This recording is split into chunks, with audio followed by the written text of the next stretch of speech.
Hey, we've got a problem here.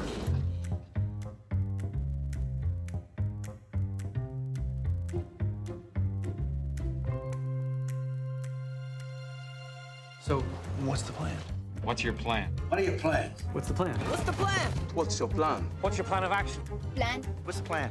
So, what is the plan? Wait, I have a plan. I have a plan. I have a plan. That's the plan. I have a plan here.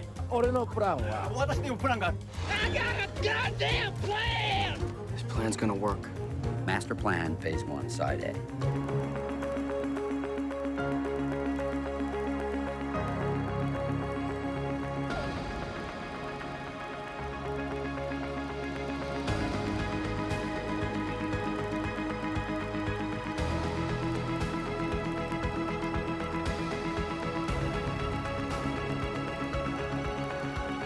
I love everything about your plan. भाई इससे कहते हैं planning. What's it say? Well, it says, I love it when a plan comes together.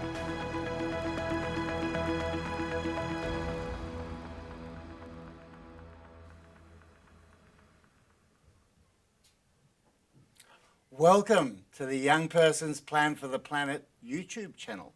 You know we have our own channel, Holly? I did. I've got to say, though, I've been a bit useless at following up and checking in after we do these live streams. But yes, I did know we had one. Yeah. Well, what our students do is they're able to download these at any point in time and see the latest on Young Person's Plan for the Planet, but also all the phases of the program. So they can go on, and if they're trying to work out stuff from the web, they can check that out on the videos. Very useful resource for them then. Absolutely. And do you know this is our 7th this year? Is it? Yeah. Time's But gone I fast. think it's about our 21st because we've been going for 3 years. So there's a lot of background videos. All you do is go onto the link and you get to catch up on everything on how to build your plan for the planet. Sounds good. So welcome, but we also start with our acknowledgement to country. And again, this is a recognition that what we're doing with our building the Sustainable Development Goals plan, the SDG plan, the plan for the planet, is building on all of the great work that our Indigenous communities, the elders, have done in Australia and really representing what we need to be doing in caring for the planet. So acknowledge all of that work, 65,000 years, and it's probably more than that, Holly. It's quite absolutely. incredible. So this is an acknowledgement to all that work from our Indigenous leaders, our Indigenous community now, and our future Indigenous leaders. So thank you for all the great work you've done, and we look forward to carrying on your heritage. So let's look at what we've got on for today. Busy program. It's a busy program, actually. We've just welcomed our Indian team. So I was down in Fantastic. Melbourne last week, and we had 7 representatives of high schools over there. You've had a busy week then, because my understanding is you also had a presentation yesterday delivering information on both this program and how it relates to your own research. Absolutely. We did the 3-minute thesis last night, which means we had to compact 21 videos into 3 minutes. Probably thousands of words of Actually, it writing was and- 2 minutes, 55 seconds, Oh, well because done. if you go over 3 minutes, you're disqualified. I reckon I got in with it within 2 seconds. It was pretty very close. lucky. Absolutely. So we got to present that. There were 1,400 people at ANU and another 5,000, they estimate, watching the live stream. Oh, that's amazing, isn't it? It is absolutely amazing. It's a good skill to be able to concise, not that I can do it right now, but yeah, be able to put forward your project in a concise way to share It with really people. is, and what we're going to do, actually, we're going to talk about the conference today because we've just been able to announce that, 4th to 6th of December, but we'll talk more about that later. But we're going to incorporate the principles of the 3-minute thesis into our end of year because you're absolutely right. Being able to get all of your ideas, compacting them down, and being able to pitch them in 3 minutes is an absolutely fabulous skill. So we're going to be spending the next couple of months working out how we can do that, and we'll incorporate that into the conference. So every team will be pitching their work in 3 minutes, and they'll have a chance to do a 3-minute video as well. Sounds good. It sounds terrific, actually, and it was just absolutely amazing last night to see. There were 12 contestants, and they were all pitching. So it was the finals. Wow. They were all pitching their research in 3 minutes. Yeah, well done for getting there. Look, absolutely. Young Person's Plan for the Planet is right out there. We've welcomed our Indian team. We've welcomed our Singaporean team. Our Mauritius team are absolutely flying. We're going to have a look at their video again today. We're also going to spend a bit of time talking about engaging. So once you've done your plan, how to actually engage. So 2 years ago, we had the program presented at the Australian Parliament. We did too, yeah. Last year, Mauritius developed their plan, and they distributed the plan right across the country. 1,000 copies of the plan went out to every MP. What we're doing in Australia this year is we're presenting it back to our state government. So we've got a couple of teams who are presenting that, and also the teams are starting to engage their projects in the community. So we're going to look really at engagement today, and we're going to spend a bit of time up front just talking about reminding the new teams how to build that plan ready to engage and present them. Great. And then we have a special guest, We do too. Jodie Green, who's a scientist. This is STEM in action. She's a scientist, she's a teacher, and she promotes science amongst schools.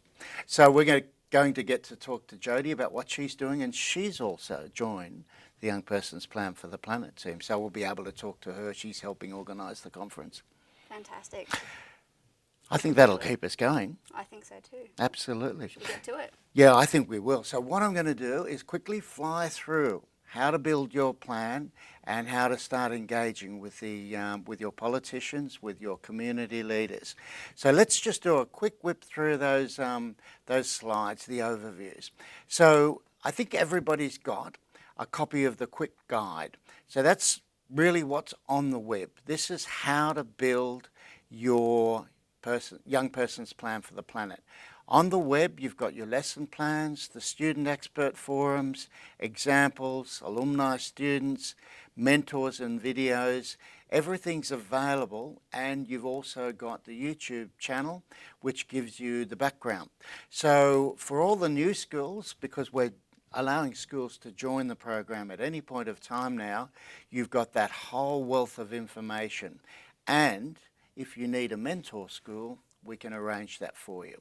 So that's on the web, and it's also in the quick guide. If you need a copy of the quick guide, just let us know and we can send that out to your school. So let's just walk through how you build the plan. Firstly, everybody in the school team looks at every one of the 17 SDGs. That's the little cascaded, blocks over on the left-hand side. This is the process. Then the team looks at the priority areas under each SDG. Then they start to look at building the actual plan itself. That one-page page, then that cascades into the overall plan, which produces the plan for the planet. And that's what will be presented, that was what was presented in Mauritius, was presented at Parliament, and now will be presented to each of the states and regions this year in Australia. So let's just look at each of the pages of the plan, so everybody's familiar with what goes into the actual book. And we can get these produced at ANU for all of the schools. So once you've completed your plan, send it through, and over this month we're going to be getting them all produced, ready for presentation, and we've got a couple of teams already set up to present over the next 2 months, or probably 3 months it'll be. So Firstly, the cover page. Everybody's seen this. This is a copy of the Australian plan, and we'll get a copy sent out to all of the schools of the overall Australian plan. So you've got that as a reference guide. Secondly, is a second cover page, which is just a little bit more detail, and there we list which ecozone, region, country you're focusing on. Next page is our acknowledgement to country, and we always include this as our starting point for all the reasons I mentioned earlier. But you as a team don't have to do anything. So that's already written for you. We just include that in every book that we produce. Next page is the preface. Now this is where you can get involved. So these are 3 contributors to the initial Australian plan. Professor Graham Durant at Questacon, who is one of our key stakeholders when we actually established the plan. Professor Brian Schmidt, who, as you know, is a Nobel laureate, and he's also the Vice Chancellor at ANU. And Brian has been a big supporter of the program.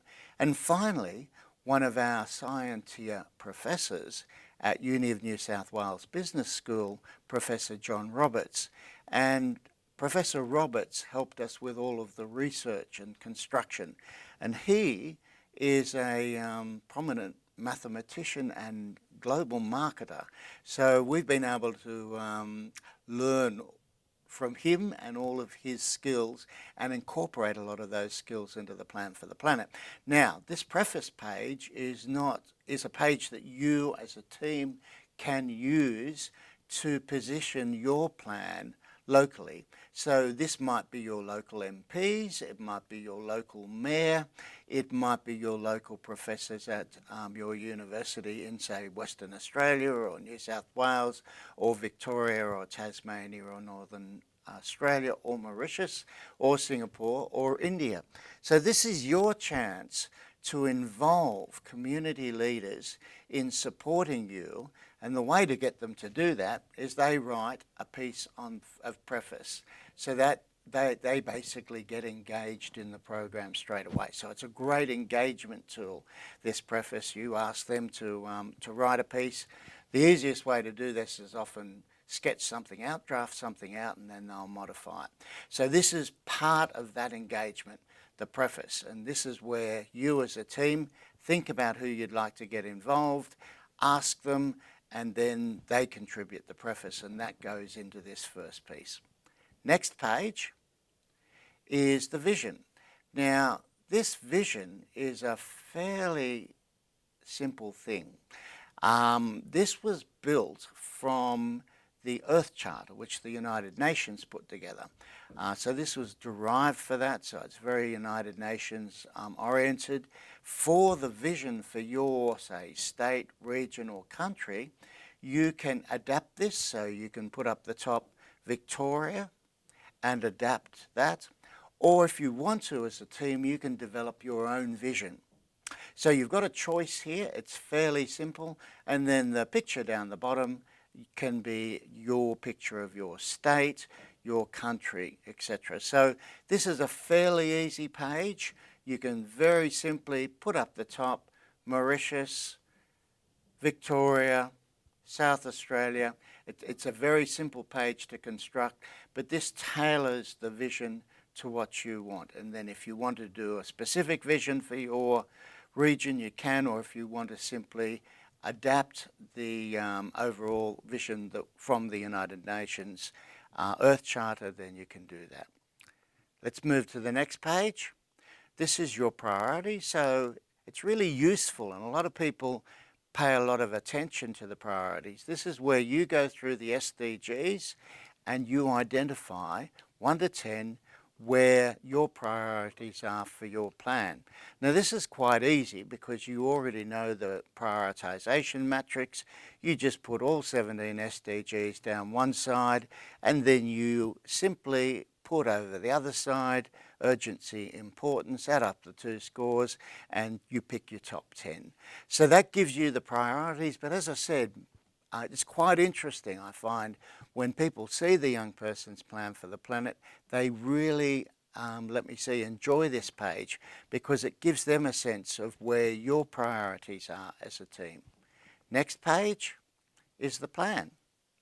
Now, you've already done all of the work on this, so this is just your 17 Plan 1 pages. Now, you'll notice in the Young Person's Plan for the Planet Australia, we actually put them over 2 pages, and that's fine because it's hard to get sometimes all of your research and information and plan onto 1 page. So if you're struggling to get it onto 1 page, feel free to roll it into 2 pages, but that then gives you the overall plan and a very specific plan. And this is what people get excited about when they see your work, how you've been able to take all of the SDGs and turn it into a concise strategic plan. So that's your 17 pages, and then the end of it is fairly simple. If we go to the next page, this is the next steps. Now this part's easy because you don't have to write it. So I have a final page that's written for everybody, and we'll incorporate this into the final page of the plan. And it just updates everybody as to the next steps. Now this is the next steps. We incorporated it into the Australian plan, but that'll be updated. So when you send the information through, and we've got a template, a slide pack, we'll basically include the updated next steps page, and your plan is complete. It's that simple. Sounds good. It is. So let's look at the next page, and this is the presentation phase. Here we incorporate the mentoring, so the new schools who are just starting out, the new countries, you not only have those guidelines, but you have other schools and countries who can actually mentor. So Pimlico has been mentoring Singapore, Kent Street, Mauritius, Colby has been mentoring our team in India, and our conference last week with the Indian team was actually at Colby College. Brindabella has been mentoring schools in New South Wales, Redlands, who've just come on board. And if you're interested in mentoring either India or Kenya, let us know, because those schools are very keen to have Australian and Mauritius mentors. We go to the next slide. Always remember the skills you're learning: sustainable development goals, STEM goals, research, challenge-based learning, strategic planning, global citizenship, and the challenges. So as you're going through this process, just always keep in mind these are the key skills that you're learning that you can apply not only to this process, but also to your future career. And our next slide is presentation. So this was the team presenting in Australia at Parliament House. The ACT team are already scheduled to present to the ACT Parliament in October 2019. Victoria, we were down at Victoria Parliament actually last week, Holly, and the local MP for the Victorian team said, look, I'd like to see the Victorian plan, and I'm happy to present that to our head of, the Victorian government. So Victoria's already lined up to present, and we want to make sure over the next 3 months we can actually present this in all of the states across Australia. As I said, it's already been presented in Mauritius, and we'll be looking at that in Singapore. And once our Indian team gets up and running, that they are able to present their plans to the government bodies and get engagement in implementing the plan. Now, there's one other part of engagement that I just want to show you because it's really useful. So we've got the planning part and the engagement part of that with our politicians and community leaders, but we've also got the SDG special projects, and that's your way of engaging in the community. Now, last time we had a look at the Sukhdeo team and their engagement with their local community, their other schools, and it's a great example of how you can take your SDG project and engage with your local community, media, and other schools. So we're going to have a look at that, and while we're having a look at that, and the great work the Sukhdev Rajiv Gandhi Science Centre and Mauritius teams did, we're going to go over and have a chat to Jody after that. So let's look at Sukhdev and the great work they did at community engagement, and then we're going to have a talk to Jody about the work she's been doing also in community engagement in science promotion. Looking forward to it. It should be fun. Over to you, Sukhdev.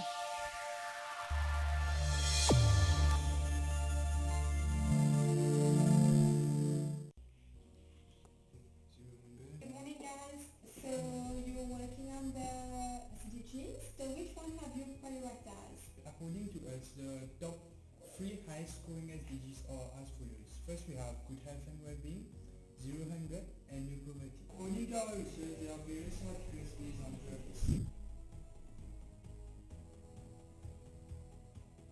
We have come to the conclusion that justice is the most important and urgent matter to be noted, and so we have decided to work on the SDG 3 good health and well-being, focus area 1, drug abuse.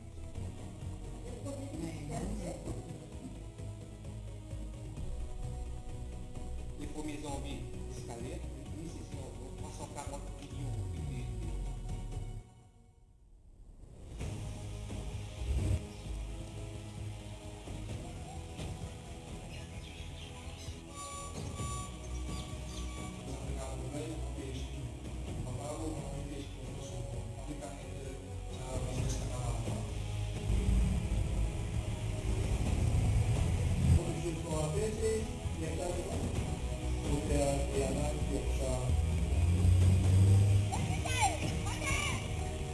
Quel type de la drogue que vous êtes collé? La drogue chimique.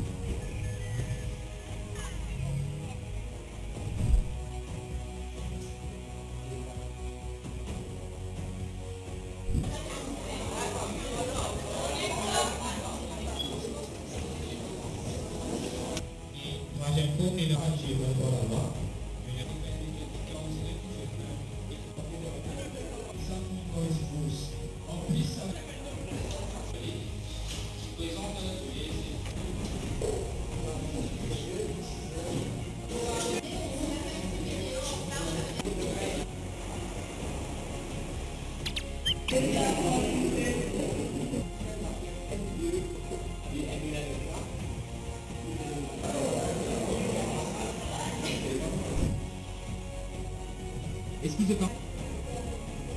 Oui. Qui vous connaît?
Absolutely fabulous, isn't it? It's amazing. Yeah. The students have just totally engaged the community. They estimate that there's 100,000 people that their work actually touched through media, through the schools they went and talked to.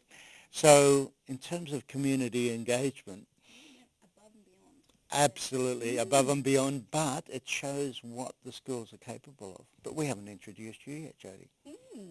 Thank you for joining us today. You're very welcome. Good to be here. Jody, you're a scientist. You've studied teaching. You promote science. Yep. What we try and do in this section is show our students about science in action. Good idea. So thank you for joining us. You're welcome. Tell us a little bit about your studies in science, because I guess at that stage, were there a lot of women in your class? It depended which class. Okay. So there were quite a few fellow women in my biology classes, Right. but many fewer in my chemistry and physics classes. So I don't know how that's different now. Hopefully it is different. I'm not in the sciences at the moment. Okay. So So tell us about your studies and your specialisation in science. Well, when I was a school student, I was the kind of kid who liked to bandage up lizards and dogs and kittens and bandage anything, and I wanted to study medicine. So I wanted to do that. And when I was old enough, I was able to then volunteer at nursing homes. Gladly, they didn't know about the lizard bandaging. Right. They let me in. Must have been pretty tricky bandaging lizards. I was just, that's where my heart was. So so I was sure that I was going to study medicine. And then when I went to uni, this is a love story, so I didn't tell you this. I fell in love with science. So, and that can happen. You hear about that happening? That's what happened to me. We've had a few scientists who've basically said that. They fell in love with science. It's the best kept secret Yes. until now. Yeah, it's revealed. Everybody knows about it. It's on the YouTube channel. It's almost cliche, but, I think people do fall in love So with how subjects. did you fall in love with science? It was in first year, and I think I put it down to the lecturers, the teachers. Of course, the material is just that next level up from what you get in school as well. And so all of those things together, that heady mixture of being exposed to what is coming out in research, as it comes out, and the lecturers themselves being passionate about the subject. So that makes a huge difference. I can definitely attest to that in my own experience with studies. But it really is, who teaches it, how it's taught, can really make a big difference. So it touched something in you. Yeah, and it did last, actually. So it was one of those love stories that lasts. It wasn't a fleeting thing. No. So what did you focus on in the end?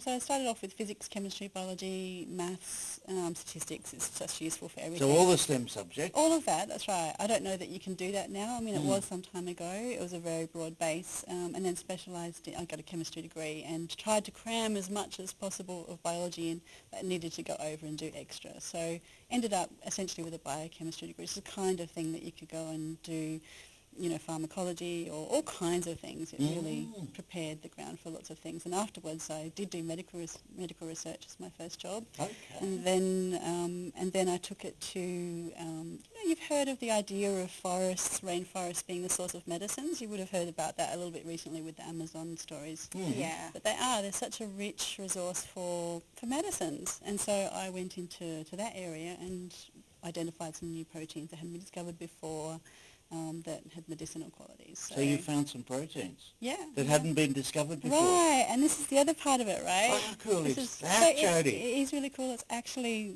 of course, everyone says that's the buzz and that is the fun part. Yeah. And it really is. Yeah. Yeah, and so you need that to balance the fact that when you're working in science, you need to, of course, be observing very accurately and carefully. You have to repeat things over and over and over and over to make sure that you've got the story right. On the plus side, there's the thrill of discovery and finding out something new, and then it's a little bit more of a clue about how nature works, and it's just a buzz. Not everyone gets there with discovering something new. No, that's true. There were lots of times, there were lots of things that, were dead ends as well. So that happens. So you have to be very persistent as well. Yes, then. extremely persistent. Yeah. So if you're the kind of person who, likes to find out how things work, and that was me. So you fell in love with science, then you liked to find out how things work. That's right. So we went from bandaging lizards to falling in love with science to finding out how things work. And then you went into teaching. Right, yeah. And I guess that was really about teaching how to fall in love with science and how to, I guess you didn't go through the bandage. No, this is something only you guys know, Okay, and everyone else there. And then you went into promoting science. So it's been quite an interesting journey for you, hasn't it? Yeah, well, science isn't perfect, but it's the best thing that we've got. So when I started teaching, physics, chemistry and biology was easy to teach. For me, earth science was a bit new, but it's ended up being the subject that I actually enjoyed the most, perhaps because I'm still learning. So that might be the common ingredient. So tell us a little bit about earth science. Well, earth science... Because I think a lot of our students will be very interested in that. Well, I'm so interested in it at the moment. I've just in this lucky position in Canberra to be able to actually meet earth scientists and earth system scientists who are based here and connected to the world. People often think of geology, they think of earth science. Right. But if you think of the whole earth, then it's more than just the rocks. Of course. So it's a whole system. It's a whole system, that's right. So think of your body. Your body's made up of different systems. You often learn it this way. Obviously you live it as a as a whole system, but you have the respiratory system and the circulatory system and nervous system, and think of all the systems that your body's made out of. The earth is a little bit like that too. So the earth system has the climate system, and it has, the water cycles and all the different processes that you do learn about at school science. And what we're interested in doing is looking at how that story can be told in a way that really reveals all the connections over time and over distances, short distances, big distances. So that's a fantastic story, I think. So we're really enjoying doing that. It sure is, and that's really an emerging science, isn't it? Because, let me see, in lots of ways we've specialised in ocean systems and air systems and mountain systems and soil systems and climate systems, but earth science is about connecting them all up, isn't it? That's right, it is. So that is the fascinating part. And actually in the curriculum, system thinking is actually something that all teachers are learning to come to grips with teaching. It's easy if you look at the human body or bodies, any bodies, and ecology is quite a lot of systems thinking. Now, just expand it to be the whole planet. It's very interesting because in lots of ways, when, as part of the plan for the planet, all the students look at all of the SDGs, so we don't focus on one. And I remember our very first meeting with some of the senior politicians, and I won't say which groups, but they all said, no, just focus on one SDG. And I remember saying, well, you can't, because if you just focus on climate change, you miss out on clean energy, and it's interconnected. If you just focus on poverty, then that's connected to climate change because there's more people, etc. And you can't just focus on one, and that's what I learned in business. You can't just focus on selling lots in sales and not produce enough, because your customers aren't very happy because you've sold, etc. So it's all interconnected, and system science and earth science is actually, that's what it's all about, isn't it? Yeah, that's right. And as you say, it is relatively new science. It's only about 30 or 40 years old. And so in a way, education is sometimes struggling to keep up with what's new. So that's exciting too, connecting teachers to the scientists so that distance is shorter. And the kids, of course, directly to it as well. So. Okay, well, it's also what we do in Young Person's Plan for the Planet, which is connecting our teams with scientists and the latest what's happening, and we've probably got an exciting scientist next time. I'm still lining him up, but so that's really exciting. No, it is. Thank you for that is actually sharing really that exciting. Yeah. I can imagine that, sorry, just to cut in, that when you talk about, how the science of things has changed, but I can also imagine that the way that it's taught would have, or needs to sort of evolve and develop too, because, if you look at classrooms from, say, 50 years ago, and you've got, people teaching from the blackboard and students lined up and all that, and then you evolved to, say, the whiteboard, but then eventually we've got the integration of technology, and we've discussed previously how we've got different groups are Skyping into one another and making use of that. But I also wonder, like, so how does sort of technology here come into play in helping, I guess, I don't know if it's changing the narrative of the science in this, or just helping students learn? Like, has it sort of helped make things more interactive in other ways, or? Yeah. Blackboards, I love blackboards. I mean, there is a great, fantastic geology lecturer who uses blackboards. You've got to look him up, Nick Zeitner. He's a geology lecturer at Washington State University, I think. He uses blackboards. Note that down. So not just in blackboards, but certainly the technology of connecting people to each other so that we can learn from each other is the big thing. I mean, I would also say I'm an advocate for the serious education gaming approach for assessing understanding, for developing understanding. So games, for example, and people would think of them as actually just games, but they're a really powerful assessment tool. That's a really good point. So when I was in Victoria with our Indian team, they'd invited one of their, one of the world's top gamers across, and he's developed this game called Real Lives, and basically, and everybody can jump on the web and have a look at that now.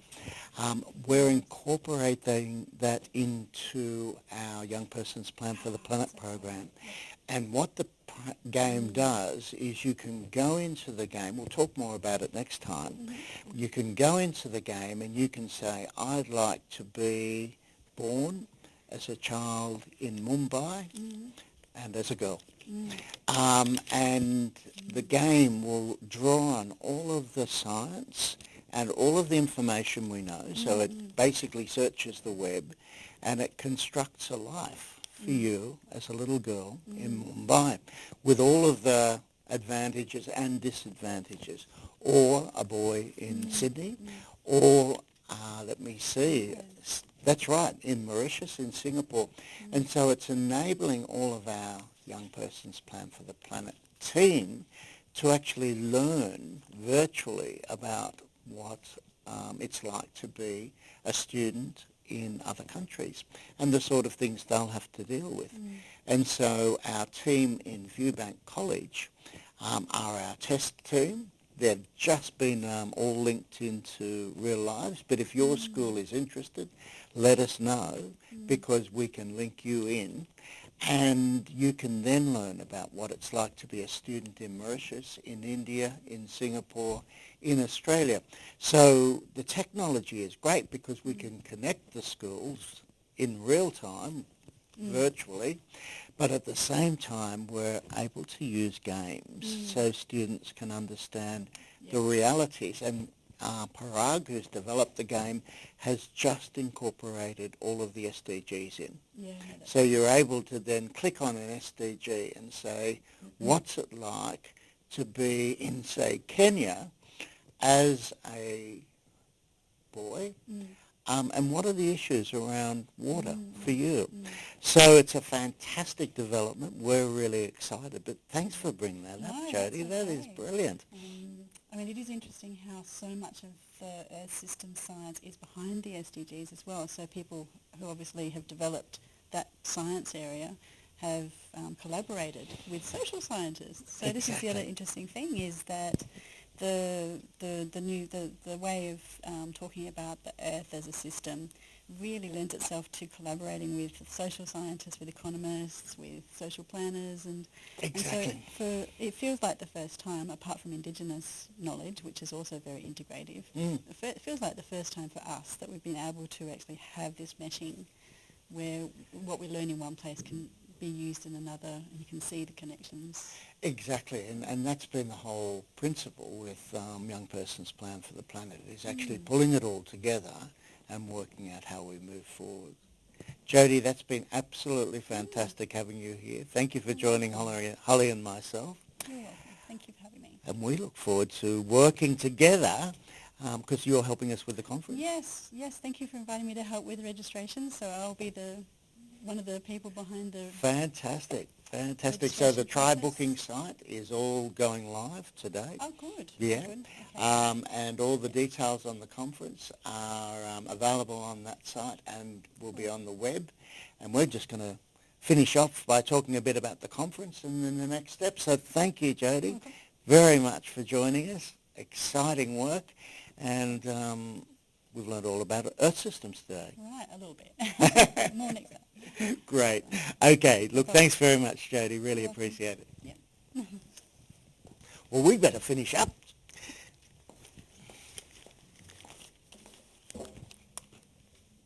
So let's talk about the conference.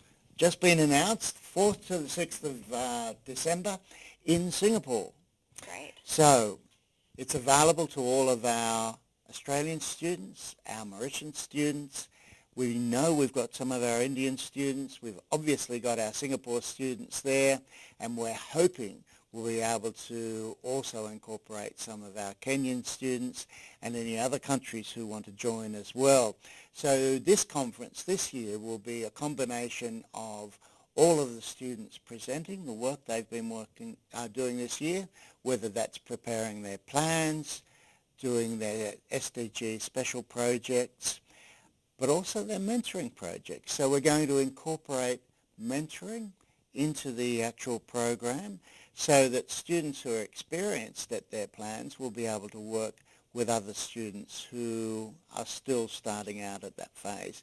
And teachers who are new to the program will be able to learn from teachers who have had some experience at that. So it's going to be a real learning experience for everybody and teaching experience. So all of those mentoring skills that you've been learning will incorporate into the actual conference. So as I said, the try-booking site is available, and also the program. So if we skip to the next slide, you won't be able to read this. That's okay. It's all on the website. But as you can see, it's our normal format of 3 days. We'll have some keynote speakers. We have Professor Graham Durant from Questacon coming across to be one of our keynotes. We have Professor David Gibson, who spoke at last year's conference on leadership and the SDG, challenge projects, and he'll be coming again this year. And we're anticipating having a few more guests from our Singapore team who we're still finalising arrangements with. So it should be an exciting program, but the most important part will be all of the students presenting their work and being able to discuss that with other students from other schools, other countries, and we'll be starting to look at projects, big projects for next year, where the schools and countries will be able to work together to actually not only implement projects in their communities, but implement projects in their overall country or between countries. So it's going to be pretty exciting, Holly. Does sound like it. It sure does. So that's all up on the site. We anticipate the grants for the Australian students will be coming through over the next week. So we'll be sending out all of the details to the schools about that. And we're looking at grants for the other schools, the other countries as well at the moment. So we'll be in touch with everybody about those. And we're looking forward to seeing students from all countries at the conference. So let's just talk about the next steps. New schools, new students, new countries, make sure that you're registered, and then you can access the website, the Challenge Hub, the YPP mail, YouTube broadcasts, and all of the details on the YPP conference for 4th to 6th of December. Now, for the conference, as we were talking about, Holly, we're going to ask all of the students to present a short 3 to 4 minute video and a 3-minute, so we're going to build on everything I learned in the 3-minute thesis, a short 3-minute summary of the work you've been doing this year. So that allows us to get through all of the schools presenting their work at the conference. Great learning opportunity for every student as well. Look, it is. It's really interesting. At the next, broadcast, I'm going to show you the video that I did of presenting this work in 3 minutes. Now, I've got to say, I found that a bit of a challenge. So it's a really good exercise to be able to limit it down to 3 minutes, get all of your points concise, and at our next broadcast, we're going to be talking about how to do that, and we might get some tips on how to do 3-minute thesis presentations. So we'll focus on that next time, and also how to do your video, but I know a lot of teams have already done those. So that's going to be the focus of the conference, so make sure that you join us next time. We'll be talking about that, and we'll be also talking about 2 other exciting things. The first one is Plan for the Planet clubs. So we're going to show you how you can set up Plan for the Planet clubs in your school, and the reason for that is the students suggested that that was the best way to keep continuity going over the years as it changed over, so everybody can join the Plan for the Planet club, be part of the Plan for the Planet club in their school, and get the continuity. And we'll also talk about some funding, crowdfunding arrangements we're putting together for school projects, because this was one of the suggestions that again came up from Mauritius. How do we get funding for our project? And I've got to say, the Mauritian students were absolutely amazing. They had lemonade stalls. I was down in Victoria last week with the Colby College team. They had actually made some absolutely fantastic alternative, let me see, I'm going to say washer-uppers. It's not the right word, but cleaner-uppers for the table out of beeswax and cloth. Very inventive. That's right. They sold them all at the conference. So everybody's looking at ways of actually funding their projects, and we've been able to work with our website team to actually develop crowdfunding options for the schools. So we'll be announcing that next time, and then we'll also be focusing on putting your video and your 3-minute plan, we'll call it the 3-minute plan, together, and we'll get some experts to talk to you about how to do that. So that's it for today. Thanks very much. Thanks, Holly, again. Oh, thank you very much. Absolutely. Ian. We've still got to catch up on your Frisbee competition. I know. Find out more about that, but we'll do that next time as well. So thanks for joining. Thanks again for joining, Jody, and look forward to seeing you next time. See you next month.